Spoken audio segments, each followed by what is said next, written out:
Hey everyone, welcome to From the Gut, the podcast powered by Debbie's Dream Foundation.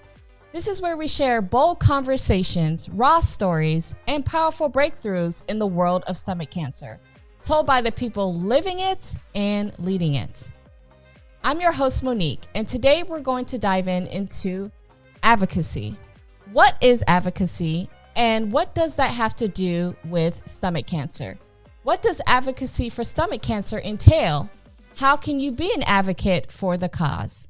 Our guests today are Brian Rubenstein, founder of Rubenstein Impact Group, and Jessica Alcantar.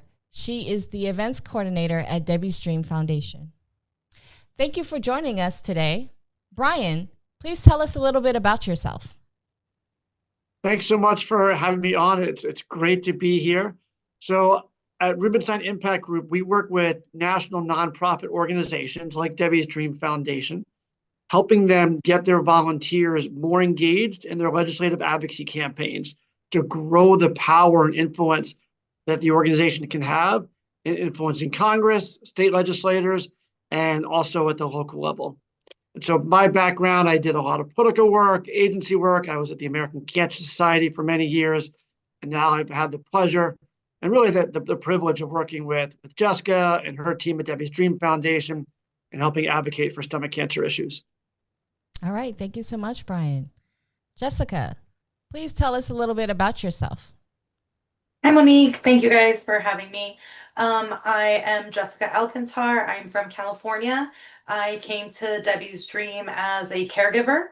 My mom was diagnosed in 2015. We got her diagnosis, and I came to Debbie's Dream 2016. My mom was diagnosed the end of summer of 2015. So we had the opportunity to work with some amazing people in creating a menu for stomachless warriors.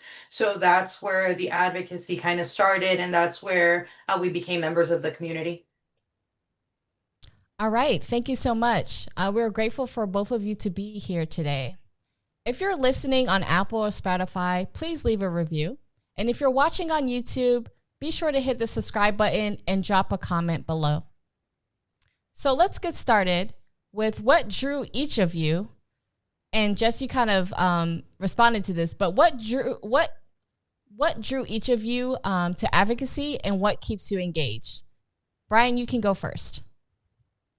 Yeah, so I've been working in the cancer space for over 20 years. Like I had said, a long career at the American Cancer Society, engaged with their volunteers and advocates.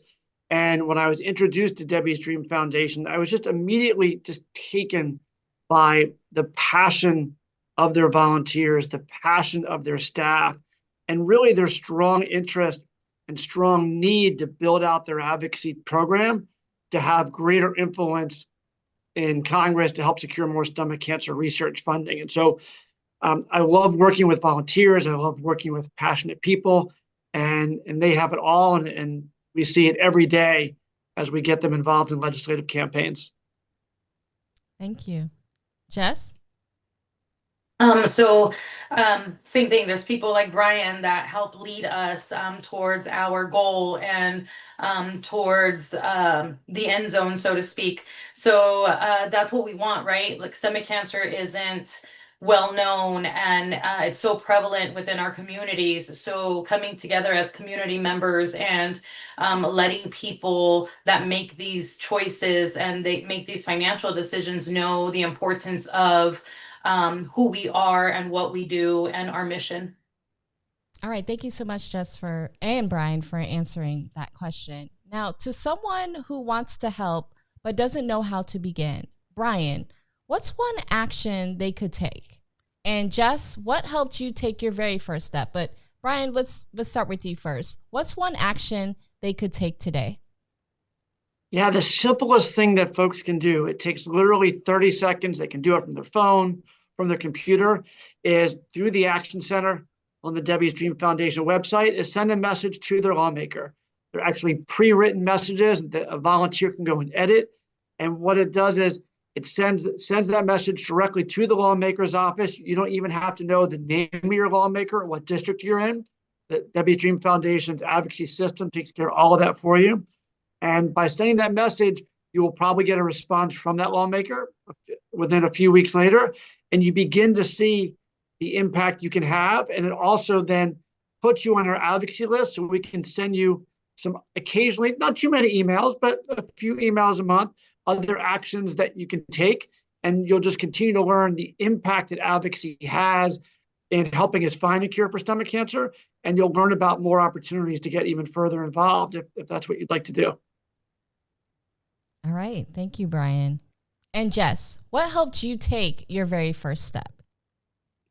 The why. So, why would I speak up? Why would I get out of my comfort zone? Why would I want to bring attention to something? So my why was my mom. Again, she was diagnosed in 2015. So, stomach cancer, we didn't know a lot about it.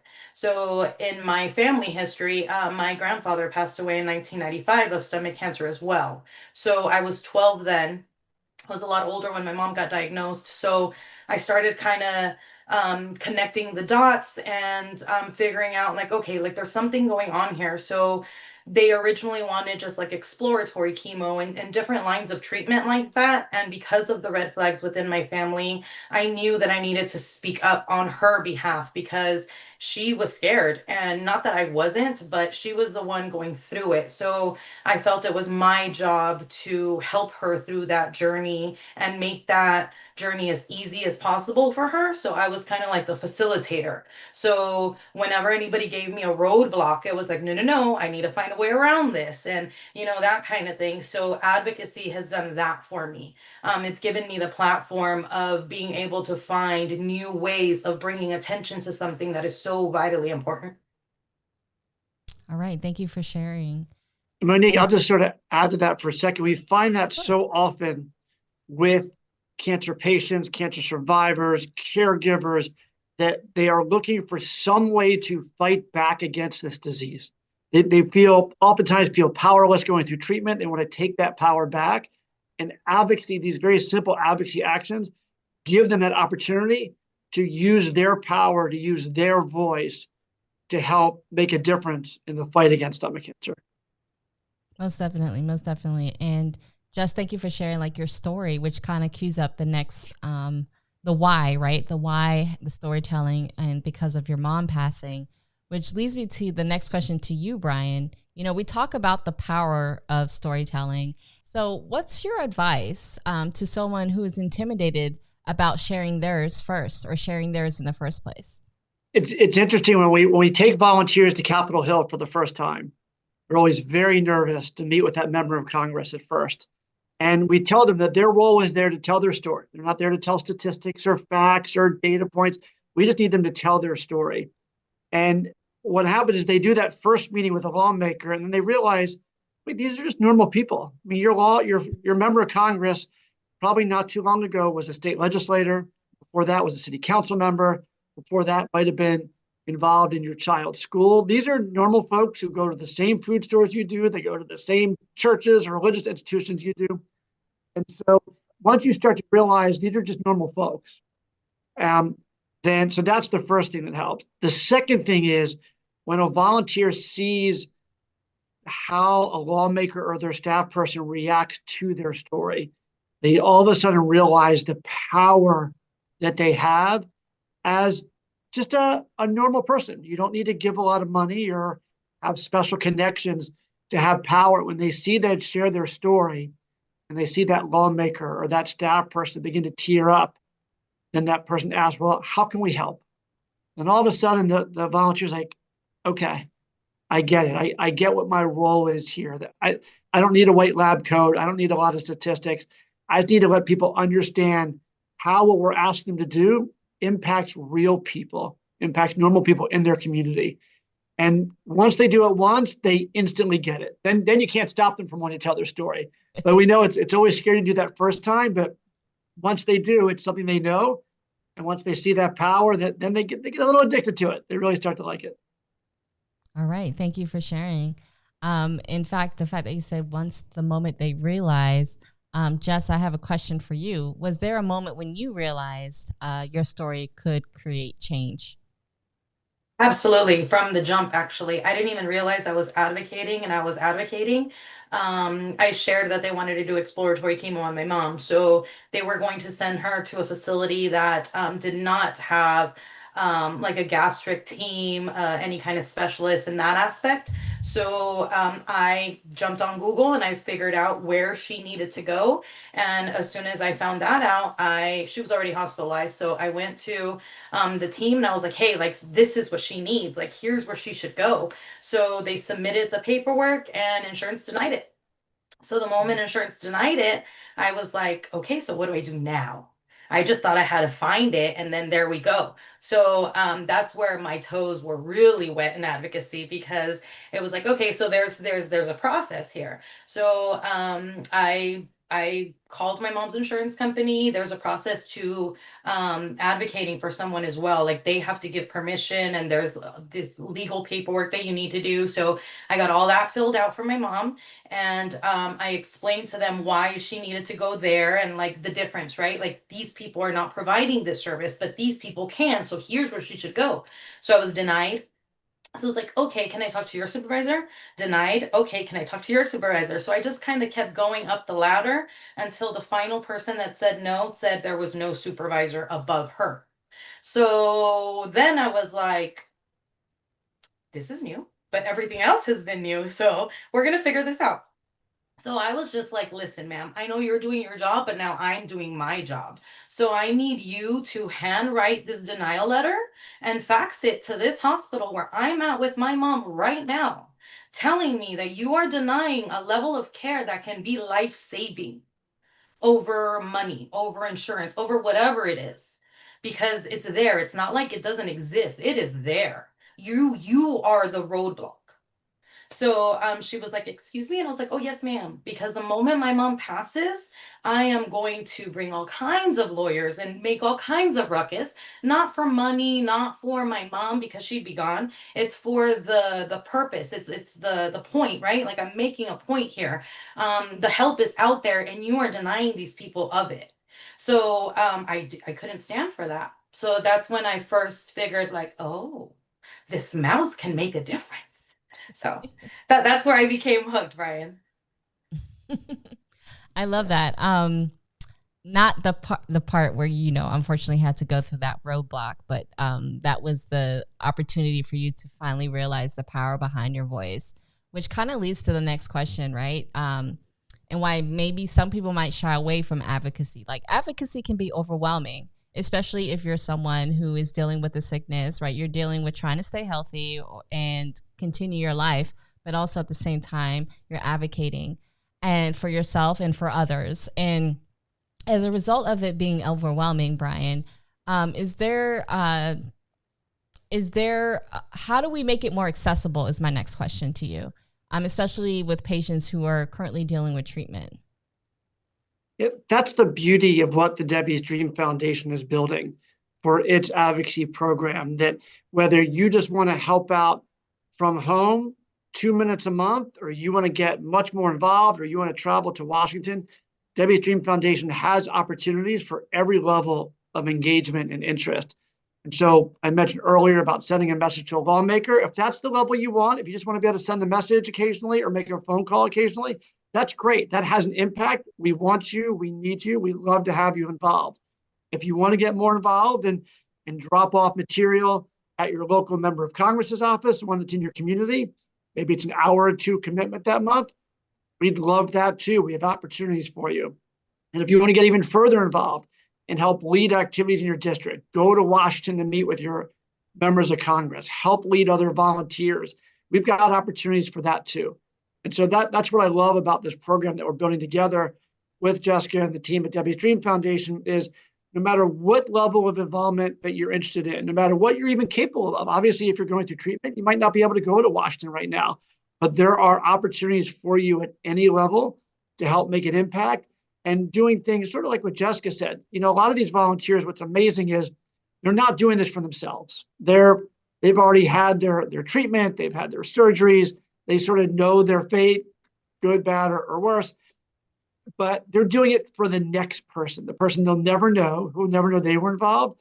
but they want to give back in this way. They want some way to help make this better for the future. And that's what the opportunities that advocacy provides. Thank you for answering. And then I'm going to open this up to both of you. How do we build that sense of community, whether it's online or in person? All right, fine. Go ahead, Jess. Go ahead. You're so great Okay. with working with the volunteers. So as of right now, it's just getting the word out, like letting them know we are already doing it. So we do it on a daily. We've been doing it. Now we have more of a foundation and a platform to grow with. So our community has been amazing at advocating and raising their voice. We had nearly 200 people at the Hill this year. So that just shows the growth. Most definitely. And then for you, Brian? Debbie's Dream Foundation has such passionate volunteers, people who are just truly committed to helping one another, supporting each other, supporting that next person who comes in and has a need. And we discovered that very early on. It was very clear to us that that passion exists. So now it's a matter of introducing this new way that they can make a difference, which is through advocacy. And so it's the matter of providing volunteers with another outlet. There's so many great things they already do for Debbie's Dream Foundation, whether it's doing support calls for other patients, whether it's raising money for the program. So advocacy is another piece for a volunteer who's just looking for a way to help find a cure, to help achieve Debbie's dream of finding a cure for stomach cancer. It provides that third, maybe there's probably several other outlets I haven't even mentioned about ways volunteers can get involved, but just another easy way that they can really help us achieve that mission and achieve that dream. Thank you, Jessica and Brian, for answering, especially when it comes to community, because as you all who are just watching us now or have watched any of our previous episodes, a lot of our guests are a part of the Debbie's Dream Foundation community, and they say the community is what has helped them tremendously. So I'd love to introduce something special, our new Advocacy Ambassadors program at Debbie's Dream Foundation. Brian, can you give us a big picture about our new program? Absolutely. And I'm super excited that we're partnering with Debbie's Dream Foundation to roll out the new Advocacy Ambassador program. So this is an opportunity for a volunteer who really wants to go to that next step, go to that next level, and help become the face of Debbie's Dream Foundation for their members of Congress and even down the line for their state legislators. So these are volunteers who would be interested in traveling to Washington, D.C. once a year to meet with their members of Congress and receive some advocacy training. They're also going to get involved in their community. So we're going to have volunteers dropping off personalized letters to their member of Congress's local office and meeting with that staff person to talk to them about the need for more funding for stomach cancer research. They might do things like write letters to the editor or participate in local events. They're really going to be the face of Debbie's Dream Foundation in their community on behalf of the advocacy work that we're doing. All right. I'm excited, and I'm sure everyone who's either watching or listening, please do not hesitate to reach out to us to learn more about it, or head on over to debbiesdream.org to learn more about the program. Now, Jessica, how does a program like this empower survivors to take the lead in advocacy? It's a blueprint for us, right? Like it's Brian's giving us a roadmap, and he's showing us like, okay, so this is how you you build a relationship. This is how you get to know them. Like he said, like they're people in your community. You're their constituents, so you will see them at the grocery store. Your kids might go to the local high school they graduated from. So it's just building those relationships and building those bridges. So some of us have our congresswomen down the street from us, and others are going to the same community colleges that their children are going to. So there's lots of common ground, and there's lots of space for us to build a foundation and create a relationship with them so they can get to know us on a personal level, not just as a foundation. I love If it. I could just add, that is the fundamental element of this program, is that these advocacy ambassadors are going to build ongoing relationships with that member of Congress. There's a lot of volunteers, a lot of organizations take their volunteers to Washington once a year, and they go away for the next 364 days. And the lawmaker knows they're not going to hold me accountable. They're going to ask me what they want. I'll give them sort of a general answer, and I'm not going to hear back from them for another year. What advocacy ambassadors are going to do, sort of their key function is have an ongoing conversation throughout the year with that member of Congress, with those key staff people in their office, so they know they are going to be held accountable for what they tell us and for what we want them to do. And then, so what happens is the next year, someone like Jess comes back in and says, Congresswoman, great to see you again. And then the next year, Jess, and she's seeing them in the district. So 2 or 3 times a year, she's reaching out to that staff person. That staff person's like, okay, Jess is here. Tell me, Jess, what do you need me to do for stomach cancer research funding? Because they're going to know. And that type of repetition is really what separates good advocacy organizations from great advocacy organizations. And Debbie's Dream Foundation has all the elements to be a great advocacy organization, influential advocacy organization. And this advocacy ambassador program and the great volunteers who commit to it are the ones that are going to help us get there. Thank you for saying that, Brian, especially the key word is repetition, right? Because I'm sure there's some listeners out there who are wondering what sort of impact could they have if they were to join this movement or also this ambassador program.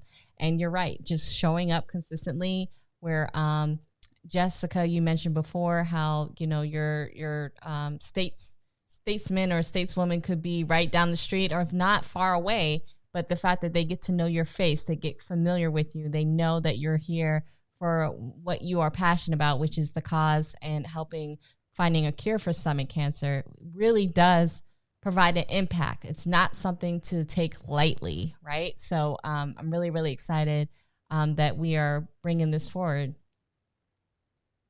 If you find this valuable, please take a second to subscribe, share this with someone who needs it, and leave a review. Again, we greatly appreciate any and everyone who's either watching this or listening to us. Please do not hesitate to share the word because this is truly what we are passionate about at Debbie's Dream Foundation. All right, so these next couple of questions are actually open to the both of you. So what's one change, whether it's big or small, you hope to see in stomach cancer advocacy in the next few years? Personally, like I'd love to see more treatment as far as preventative care. We need more testing with preventative, in my opinion. Okay. Brian? We know cancer research saves lives. And the more research funding you have, the more lives that can be saved, the more breakthroughs that can be discovered. And so it'd be great over time as we build out our work that there's not a question each year as to if stomach cancer research is going to be funded. The question is going to be at what level and how much. Thank you, Brian. Now, my next question is to both of you as well. So if every listener walked away ready to do something, what's the very first thing you'd hope they do? Go to the website, go to the advocacy page, and sign up to become an advocacy volunteer and see if you like it. I think you might. And don't give up. Ask questions, ask help, ask for help.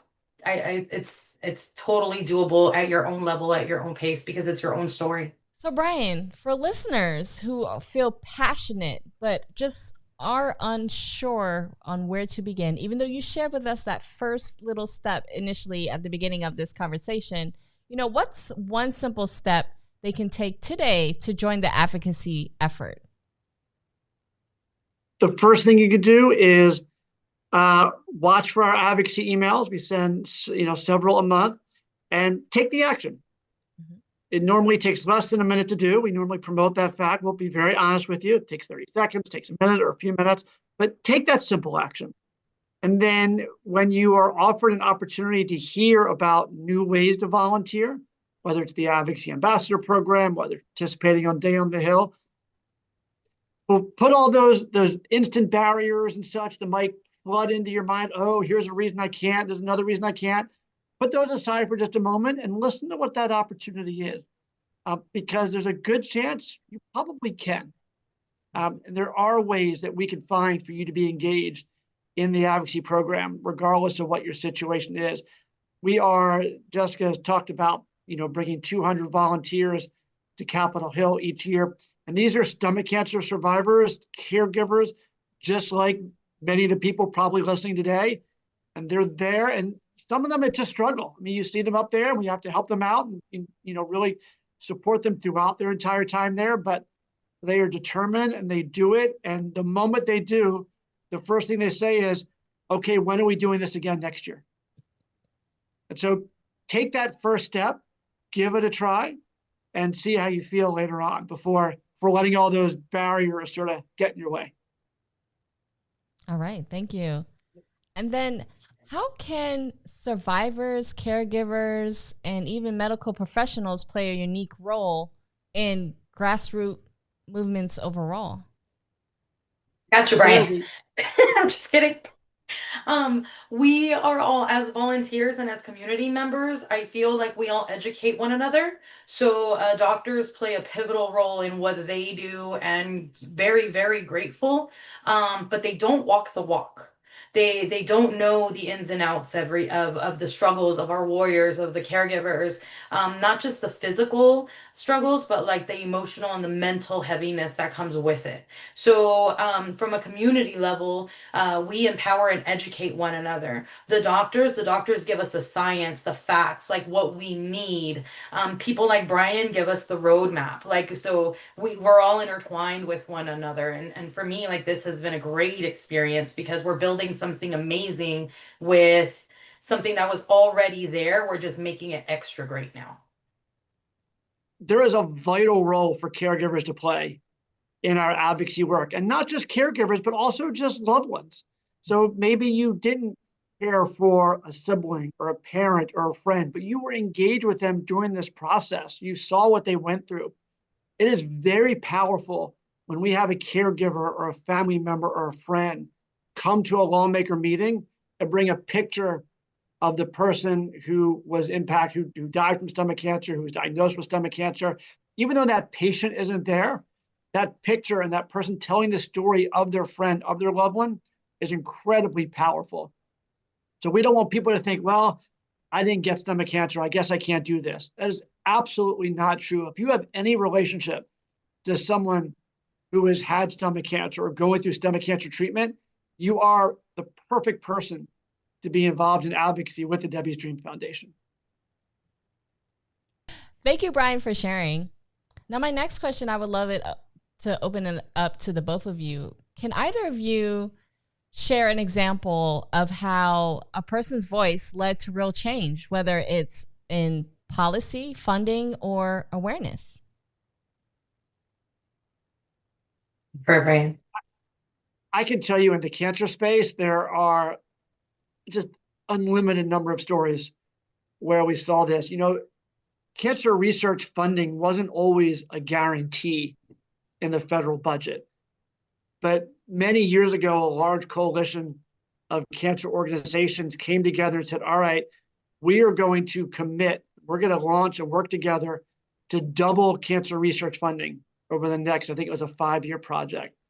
And they did that not through donating a lot of money to lawmakers or having people run for office. They did that by bringing volunteers to Capitol Hill, by bringing volunteers to meetings, by bringing cancer survivors and cancer patients and caregivers. And sure enough, I can't remember, I think it was a 5-year process, but they convinced Congress to double the funding, the annual funding for cancer research. It's a huge amount of money, a huge boost for the cause of trying to find cures for cancer, trying to find ways to detect it earlier. And so we see every year when you go to Capitol Hill, you see volunteers from all kinds of organizations meeting with lawmakers. And it's because we know that works. There is no shortage of lobbyists.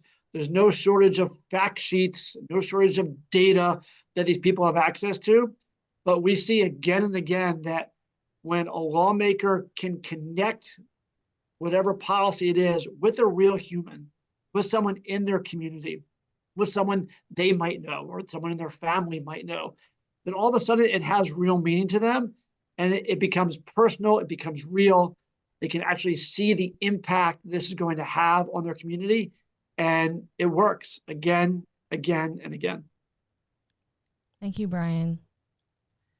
So, Jessica, you kind of alluded to this or at least shared one story, but can you share with us, how did sharing your experience transform the way you viewed your own journey? So I tell everyone, being with Debbie's Dream has been like my dream job, right? Because one, they were like a refuge for me. They were somewhere to go when I had no answers as far as being a caregiver and trying to help my mom along the journey. And then I lost my mom, so then they took me in. So they were my family. So we all became intertwined with one another. Um, Now it's more like my why is no longer, this sounds horrible. It will always be my mom, right? But now it's like a bigger why because I have such a larger group of people now, and we're invested in one another. So they're my brothers and sisters and my aunts and my uncles, and yeah, like we are invested. So it's just constantly figuring out like how we can help one another and how we can make tomorrow better for each other. Thank you for sharing, Jessica. The mere fact, like you said, your why will always be your mother, but you have the bigger why, and that there's a whole family. And I think that is very, very powerful, especially for those who might feel lost or alone, right? And then, you're carrying this on and being a part, especially since you're now a part of Debbie's Dream Foundation, to facilitate and help build the community and be a part of the events and just make the family even larger. So thank you for that. So Brian, what resources or trainings are available through Debbie's Dream Foundation that empower everyday people to become advocates? This is an area where we're excited to really be growing out and building out with Debbie's Dream Foundation. We conducted a training last month for a large group of volunteers, teaching them how do you actually build a relationship with a lawmaker and with their staff. Sometimes it's not very intuitive, understanding how a congressional office really works. Where are those influence points? Where are those pressure points? And so we recently did that. There's resources available. That PowerPoint presentation recording is available for volunteers. We're actually going to be doing one very soon that people can sign up for, where we're going to teach them how do you find that connection with those members of Congress. So how do you do a little research into a member of Congress? Where did they grow up? What issues are they interested in? What committees do they serve on? And we're going to teach volunteers how to do some of this very simple research. This is nothing more than just being on your computer. There's nothing too fancy about it. But where do you look? What should you look for to find those connections to help, again, sort of just build that relationship? It's all about building relationships, ongoing relationships with these members. So we have that training coming up as well. Then also watch for the advocacy emails. They come from Jen. They come from Jessica. They come from Melanie as well, who is the advocacy committee chair on the board. And even just reading those emails are going to help educate you as to the role that advocacy is going to play, or that advocacy does play, in helping us achieve Debbie's dream of finding a cure for stomach cancer. And so you'll learn from the emails, you'll learn from some of the pages that we link to in those emails. And then, of course, watch your email for some of these upcoming trainings. We'd love to have you be part of them. All right. Thank you for sharing. Now, I want to open up this next couple of questions to the both of you. What are some ways advocacy can be woven into someone's daily life without needing to commit hours each week? On a personal level, it's just been sharing your story. The moment I lost my mom, obviously everything was life changing. So the power of sharing your story and then other people kind of chiming into those little things, and they pick up little cues like, hey, what'd you say about the swallowing thing? What'd you say about the getting full too fast? And then you're spreading awareness, and people are now knowing, and then you're giving them the tools on what to ask their primary when they do see a physician. Brian? For volunteers who want to give hours a week, Debbie's Dream Foundation has opportunities for them. They might not be in exclusively advocacy, but there's so many things they can do to help support other stomach cancer patients, other caregivers and survivors. But also for advocacy, it could just be 2 minutes every 2 weeks. Mhm. And you're going to help us make a difference. You're going to help us convince Congress to pass laws that support the needs of stomach cancer patients. So I would say, at the outset, we're not asking for 2 hours. We'll take it. If you want to give it, we'll find some things for you to do.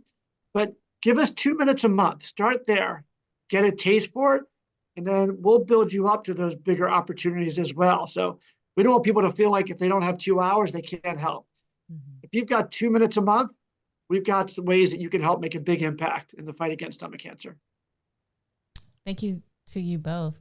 And let's kind of add upon this. So let's talk about younger advocates. So, how can younger advocates, students, or those in rural communities get involved in impactful ways? So our children are our future, right? We have been taking our kids to the Hill. Anyone that would like to take their children, they're more than welcome to. This past year, my niece and she drew pictures and she wrote a letter on the importance. She lost her aunt, and she wrote a letter on the importance of funding and why we need it. And such a little human had such a huge impact. She had a personalized letter written back to her. So, and this year, her rep signed. So, those little things make a huge impact because they are our future. They're going to be the ones sitting in our seats one day. So, might as well prep them now. I love that. And that's one of my favorite stories that Jessica tells. It just shows how just a young child who just cares is willing just to tell her story in her way. And now I assure you that lawmaker is going to remember that story. Yeah. And remember, lawmakers probably see 100 people in a day. They have meetings every 6 minutes, every 10 minutes, whatever the case might be. But your niece drawing that picture, getting it delivered to the lawmaker's office, that's what helps break through. Think about all the other issues that lawmaker has to deal with throughout the day. And that picture from, I can't remember how old your niece is, but that picture for her is what all of a sudden makes this issue personal. And when Yeah. it becomes personal for a lawmaker is when they even want to do more to help. And this little girl she's 10 years old and she never even got a chance to meet her aunt that was affected by this. So it's one of those things that, like, by sharing our stories, by reminding her how amazing her aunt was and how important she was to this world, like, she continues this in her legacy. So it's beautiful. Most And definitely. also to address your question, advocacy is not a big city activity.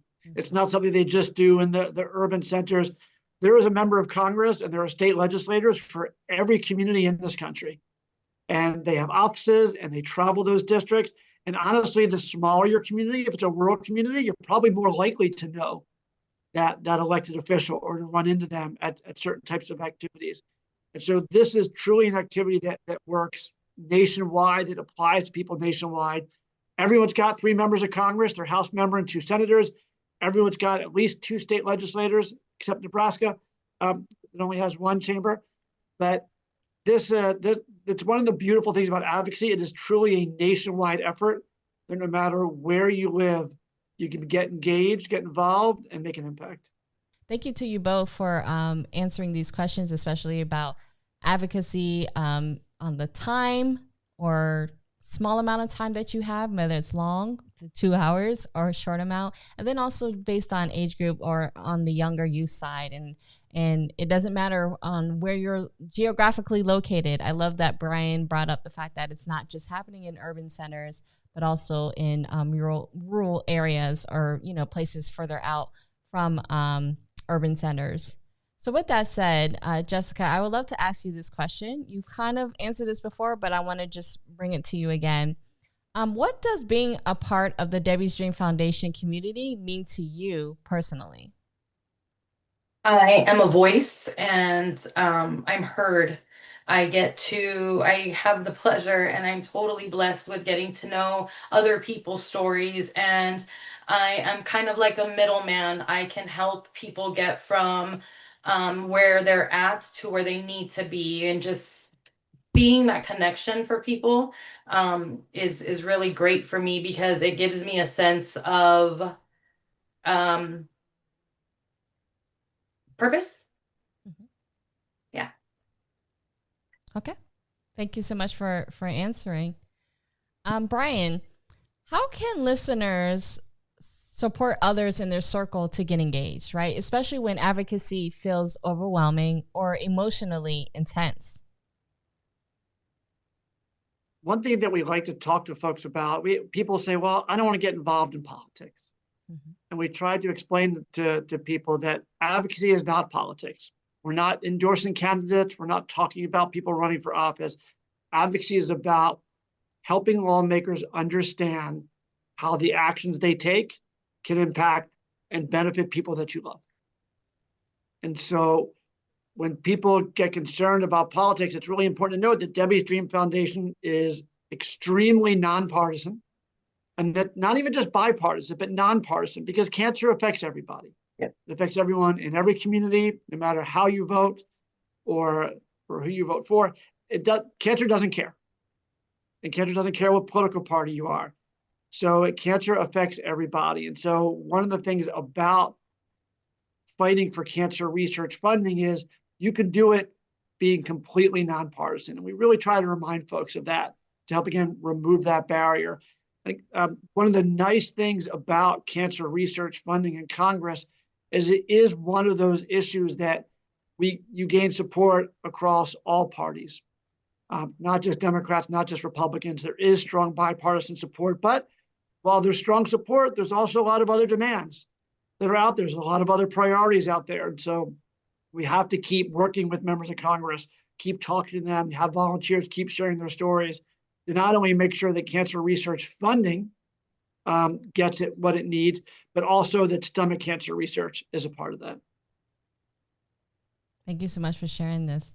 Now, you might have answered this a little bit. I just want to bring this up just so that people can really understand what Debbie's Dream Foundation is doing by launching this Advocacy Ambassador Program. We know the why, but what is the gap? What gap does this Ambassador Program fill for patients and advocates alike? For patients, the Advocacy Ambassador Program fills a gap of giving them a way to fight back when they're feeling powerless, when they're going through their treatment, when they maybe can't get out and do some of the things they really like to do. Advocacy is a way from their home, from wherever they might be sitting with their phone, where they can take an action and have an impact. So for many, we hear that it really just sort of fills that bucket for them, that they feel like they're doing something even when they're feeling, potentially weak or recovering from treatment. For lawmakers, and for actually driving more funding for stomach cancer research, advocacy in this ambassador program helps create those relationships. It helps create that repetition, to create that visibility. So we're not just an organization that's going to the Hill, getting our head patted, and then going away for a year until we come back again and get our head patted again by lawmakers or their staff. And I don't mean to be negative. Lawmakers, they care, and staff truly care, but the people who are going to be, in front of them 2, 3, 4 times a year, whether that's through direct one-to-one emails, whether that's through meetings in DC, or events in their local district, the volunteers, the organizations that are there again, and again, they fill that gap for lawmakers to really help them understand why we're asking for the funding we are and what impact it can have for their community. Thank you. Thank you so much for answering that, Brian. So before we wrap up, we always end with our signature rapid fire segment called the Gut Check. It's 5 questions, no prep, no filter, just what's in your gut. And quite literally, yes, we are doing this right off of the cusp. So let's get with it.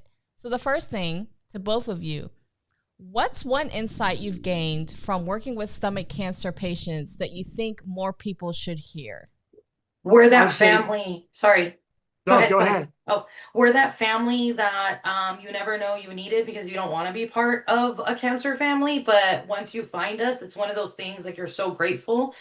We are all individually full of knowledge. So collectively, we help one another not feel alone. So we're a resource. Brian?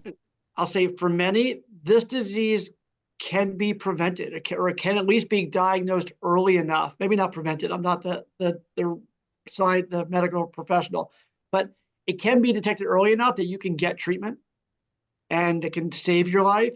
And there is a support community out there at Debbie's Dream Foundation that is there to support you every step of the way. Thank you to you both. What's one moment in your advocacy work that stayed with you? One that reminds you why this work matters? Recently, so we are big on the H. pylori. We've touched on this subject before. Recently, it has gone into law to where they will now be testing our military, our servicemen and women. And prior to this bill being passed, they weren't being tested for H. pylori. So that's something that our community had a huge hand in, and that to me moved mountains. Brian? A scene that I've seen several times is being in a meeting with a member of Congress, with a cancer survivor or cancer patient who tells their story, and you see the lawmaker or the staff person begin to tear up during the story. That's when you know you got them. Thank you to you both. Next question. A myth you want to bust about advocacy? It's not hard. Advocacy, Continue. and it's not partisan. Nonpartisan for sure. It's not political at all. And it's easy to do. 2 minutes a month is all you need to do. Commit to make an impact. And if it's something you feel in your heart, it's not really work, right? It just kind of pours out naturally. So go with the feeling and follow it. Thank you. Describe your stomach cancer advocacy in 3 words. Passion. 3 words. All right. Easy, impactful. So passion, easy, impactful. All right. Thank you, Brian. Jessica? Fulfilling,